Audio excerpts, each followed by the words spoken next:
Hey hello students, welcome back to our channel కోటి మీ సేవ. So ఇవాళ వీడియోలో మనం ఏంటంటే 10th క్లాస్ కంప్లీట్ అవ్వగానే మోస్ట్ ఆఫ్ ద పీపుల్ వెళ్ళేది అయితే ఇంటర్ లేదా పాలిసెట్, ఈ రెండు మాత్రమే అనుకుంటారు.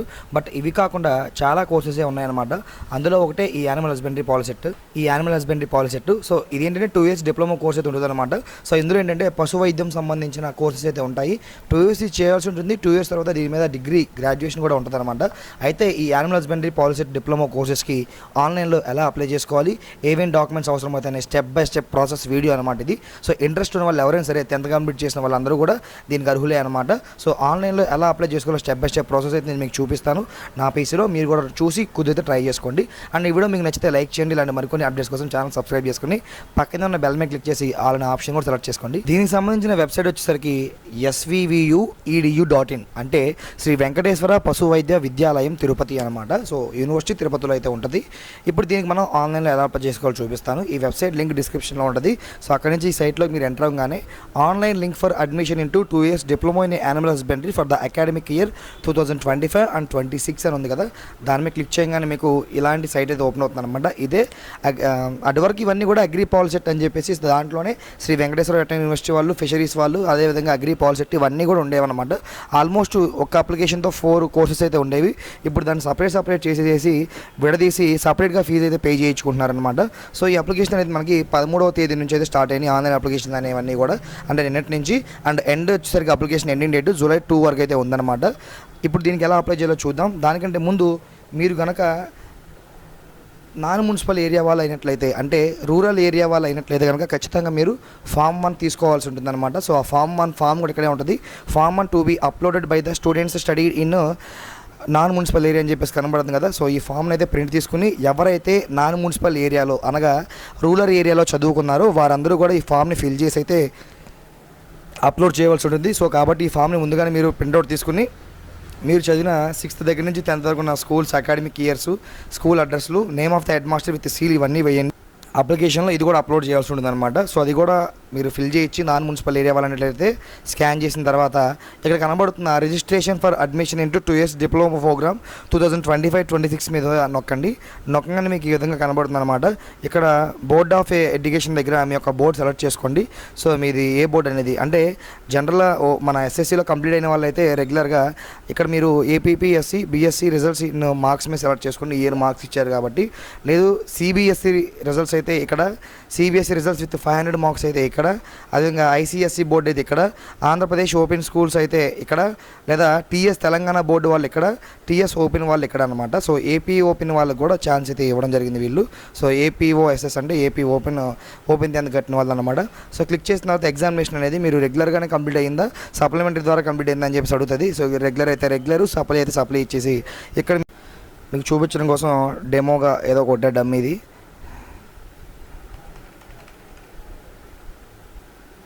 తర్వాత మీ యొక్క డేట్ ఆఫ్ బర్త్ కూడా ఇవ్వాల్సి ఉంటుంది. ఇచ్చి సబ్మిట్ చేయగానే మీకు ఈ విధంగా ఫామ్ అయితే ఓపెన్ అవుతుంది. వెయిట్ జూమ్ చేద్దాం. సో ఇక్కడ నేమ్ ఆఫ్ ద అప్లికెంట్ దగ్గర మీ పేరు అయితే ఇవ్వండి. అదే మీరు కనుక ఓపెన్ కాకుండా రెగ్యులర్ 10th వాళ్ళు అయితే ఖచ్చితంగా మీ పేరు, మీ ఫాదర్ నేమ్, మీ మదర్ నేమ్ ఇవన్నీ ఆటో ఫిల్ అయ్యి వస్తాయి అన్నమాట. సో మీరు ఎంటర్ చేయాల్సిన పని లేదు. ఇక్కడ నేమ్ ఆఫ్ ద అప్లికెంట్ దగ్గర మీ పేరు అయితే ఇవ్వండి.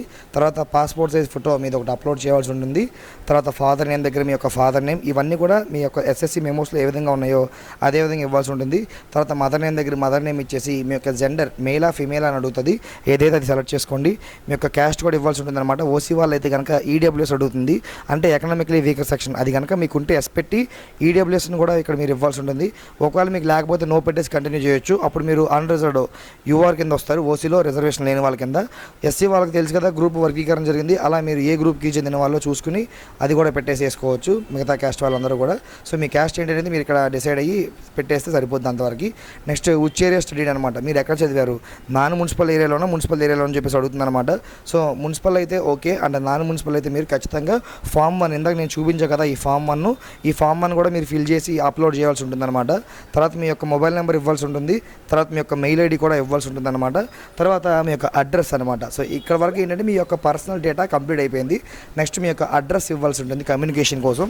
మీ యొక్క హౌస్ నెంబర్, మీ యొక్క లొకాలిటీ, టౌన్, స్టేట్, అదేవిధంగా డిస్టిక్ అండ్ మండల్ ఇచ్చి పిన్ కోడ్ ఇవ్వగానే మీ యొక్క అడ్రస్ కూడా డీటెయిల్స్ అయిపోయింది అనమాట.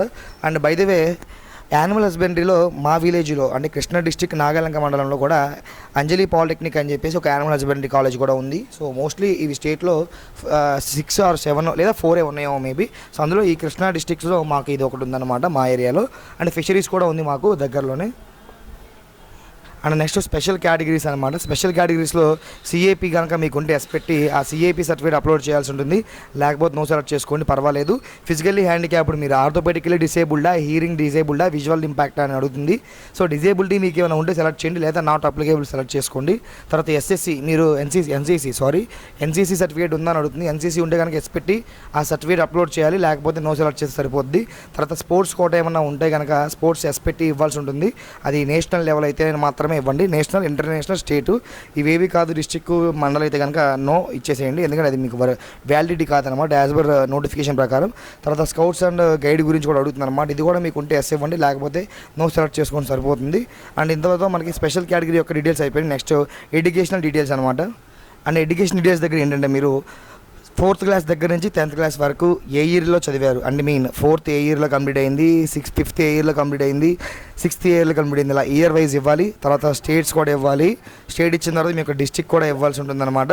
తర్వాత స్టడీ సర్టిఫికేట్స్ ఇక్కడ అప్లోడ్ చేయాల్సి ఉంటుంది. అండ్ దానికంటే ముందు మీరు కనుక 4th నుంచి 10th వరకు ఒకే స్కూల్లో చదివారని అడుగుతుంది.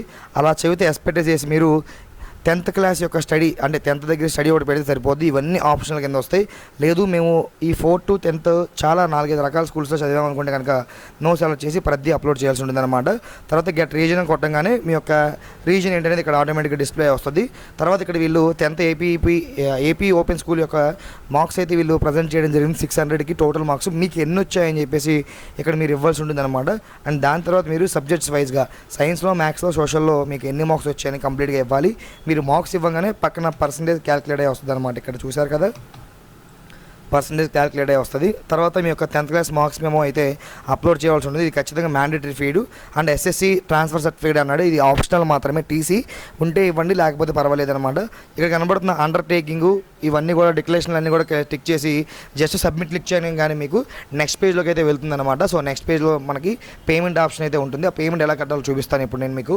సబ్మిట్ చేయగానే మనకి ఈ విధంగా కనబడుతుంది అనమాట. మీరు ఇచ్చిన hall ticket number, phone numbers etcetera ఇవన్నీ కనబడి పేమెంట్ ఆప్షన్ చూపిస్తుంది. డెబిట్ లేదా క్రెడిట్ నెట్ బ్యాంకింగ్ ద్వారా మీరు కట్టుకోవాలి. ఓసీ వాళ్ళకైతే 970 చూపించింది కదా. సో డెబిట్ మీద క్లిక్ చేసి పేరు క్లిక్ చేయగానే మీకు ఇది పేమెంట్ ఆ పేజ్లోకి అయితే వెళ్తుంది అనమాట. సో ఇక్కడ నుంచి మీ యొక్క డెబిట్ నెంబర్ క్లిక్ చేసి లేదా యూపీఐ సెలెక్ట్ చేసుకుని పేమెంట్ చేస్తే మీ అప్లికేషన్ ప్రాసెస్ సక్సెస్ఫుల్గా సబ్మిట్ అయితే అవుతుంది. సో ఈ విధంగా మీరు శ్రీ వెంకటేశ్వర వెటనరీ యూనివర్సిటీ నుంచి వచ్చే యానిమల్ హస్బెండరీ కోర్స్కి అప్లికేషన్ పెట్టుకోవచ్చు. సో ఇది గైస్ వాళ్ళ వీడియో నచ్చితే లైక్ చేయండి. ఇలాంటి మరికొన్ని అప్డేట్స్కి ఛానల్ సబ్స్క్రైబ్ చేసుకోండి. అప్లికేషన్ ఫామ్తో పాటుగా కౌన్సిలింగ్ జరిగినప్పుడు ఎలాంటి డాక్యుమెంట్స్ మనకు అవసరం అవుతాయి, ఎప్పుడు కౌన్సిలింగ్ జరుగుతుంది, వెబ్ ఆప్షన్స్లో ఏవే కాలేజెస్ అవైలబుల్గా ఉన్నాయి, ప్రతి ఒక్క దానిపైన వీడియోస్ వస్తూ ఉంటాయి. మిస్ అవ్వకుండా ఉండాలంటే keep watching and do subscribe.